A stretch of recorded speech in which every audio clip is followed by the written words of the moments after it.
The grape soda snitch award? Yeah. Man, you know it gotta go to Woody. I snitched, I ratted. But who was I supposed to be loyal to? That ain't no jail with me. How you niggas mad? Cause that's my twin and I got jail with me. Go.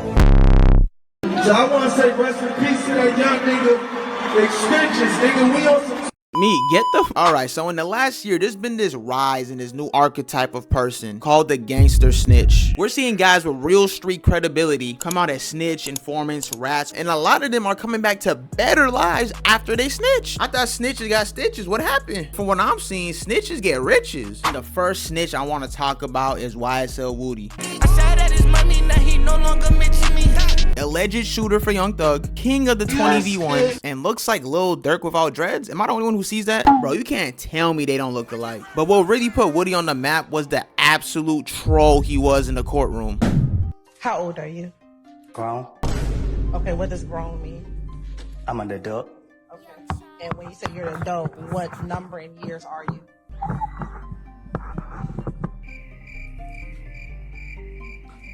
I plead the fifth. What? I've never heard anyone plead the fifth to their age. But you told me that you actually shot in the air, but Kel was around. I look good too much to be shooting at him. Okay. She is so over this nigga, bro. I swear. Yo. For Echo Hotel and 168 Echo. Get back.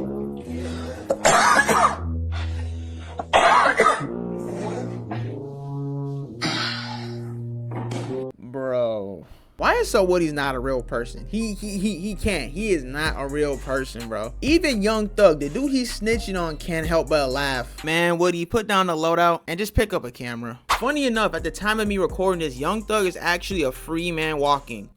I did not see that parlay hitting, I'm not gonna lie. But in some ways, you can kind of say that Woody helped with the case by giving the cops fake information on Thug for years and just being an overall disruptor in the courtroom. But that be me giving him too much credit. All the credit goes to the Fulton County Court. You see, because the Fulton County Court wanted to put Young Thug behind bars so bad that when it came time to put Thug in jail, they just couldn't piece together the evidence well enough. Or in layman terms, this case was ghetto. From Fonnie Willis sleeping with whoever this is, why does he low-key look like my uncle? To witnesses just casually come into court fried and nothing happens to them. I'm so high right now, y'all. I'm about to go to sleep on y'all now. I'm convinced Young Thug went to meme court because half of the things that happened during this trial shouldn't even have happened. Even the Long Crime YouTube channel knew how stupid this trial was. Like, look, 15 bizarre Young Thug trial moments so far. 10 wildest Young Thug trial moments in 18 months. Circus. Now, I know it sounds like I want Young Thug to rot in jail, but I'm honestly happy he got out. Now, all he needs to do is just stay out of trouble. And it shouldn't be hard for the multi-million-dollar rapper to stay out of trouble, right? Right? No, I ain't never did murder for hire. I don't know who be wearing that wire. Shorty gon' he ain't no fighter. You see, in hip-hop, it's pretty common for your favorite rapper to go to jail. It's almost like a rite of passage. But unfortunately for Lil Durk, it might be his last time being a free man. This all started when 3 OTF affiliates were arrested for the murder of Quando Rondo's friend, Lil Pop. So knowing the possibility he could be next, Lil Durk tried to escape. He booked multiple flights to Switzerland, Dubai, and Italy. All it did is that a last-ditch effort to escape the feds. Respectable strategy. Did it work? No, but at least he went out with some strategy. One thing that does confuse me is wanting to go to Italy, because Italy has an extradition treaty with the US, so they would just send them right back to the U. Okay, I see why you want to go to Italy. You see, that's the thing about Durk. Durk is gonna see the things that everyone else isn't seeing, except for Jam's Wire. You see, along with 3 OTF affiliates and Lil Durk, there was a 5th person arrested who goes by the name OTF Jam. Now, as a random faceless guy on YouTube, I could easily slam dunk on him like everyone else has been doing, like, oh my gosh, Jam, get out there, Jam. But from my research, it doesn't even seem like no one's sure if Jam even snitched or not. Jam did not wear a wire. Jam did not wear a wire at all. His people called me yesterday and tried to run some bullshit about me. But I assure you guys, Jam was on that airplane with Didi, with Flocka, with Brown Ass, with Boogie. He traveled from Chicago with them, was on a hit with them, and then he got bumped off and told. These are facts, not fiction. How you know, Trenches News, that it was him? How they know? Hey, look, in the trenches, it's the difference, man, between the internet and the trenches, man. Hey, look, and the trenches. Now the gang members know. They know because the gang members in OTF, the gang members from everywhere, they know because they done heard the conversations. They done been around the conversations. They plugged in with these guys, and they know who missing off the mug shots. He went with them, but he ain't on the mug shots. So they know for a fact that Jam is telling.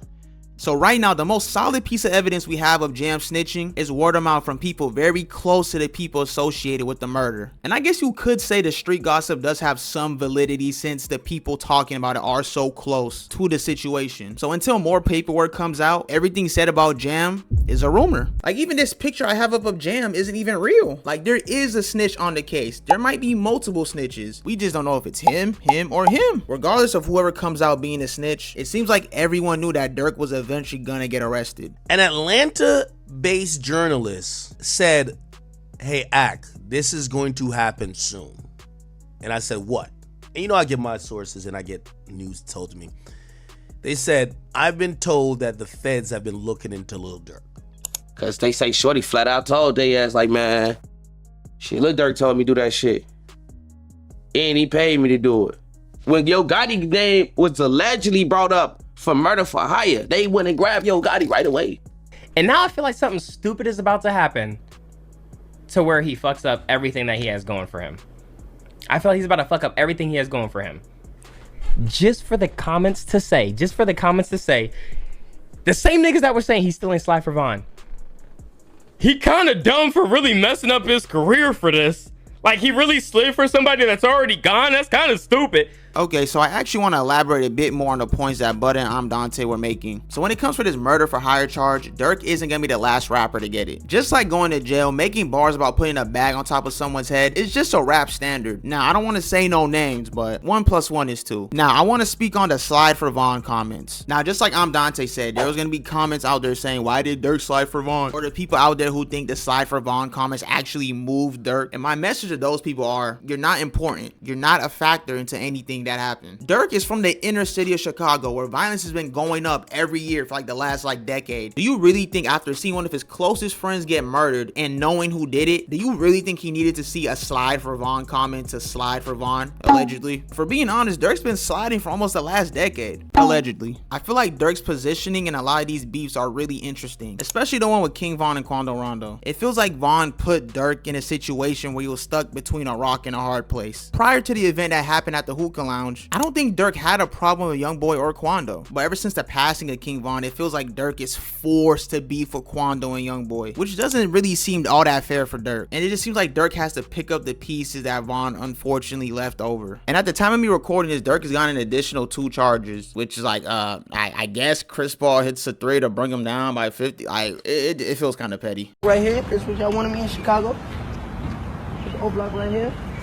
I should call this shit no block. It's 10 o'clock. Where the fuck y'all niggas at? 6ix9ine. How can I make a video about gangsta snitches and not put in 6ix9ine when he's the godfather to all of them? Now, in big 2024, there isn't really much to say about 6ix9ine. He spent most of the 2020s out the country, and when he came back to the States, he came back 6 brown, and all he's really done so far is violate his probation.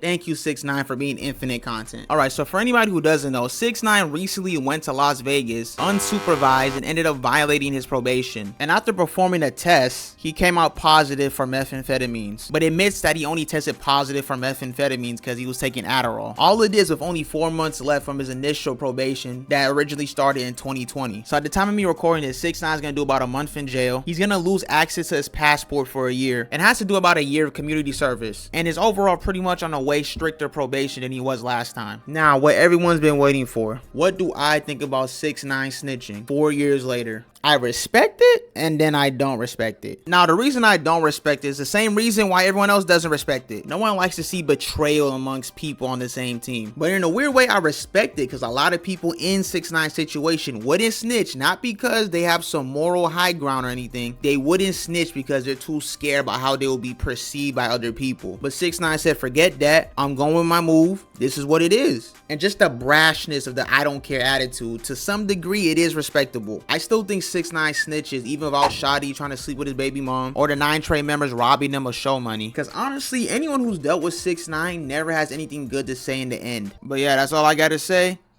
Thank you to everyone who made it this far in the video. New video next week. I'm gonna keep going to I'm a YouTuber, my nigga. Shit, that's it. You a little boy to me. I'll kiss you on your forehead. You a little boy. Sit down.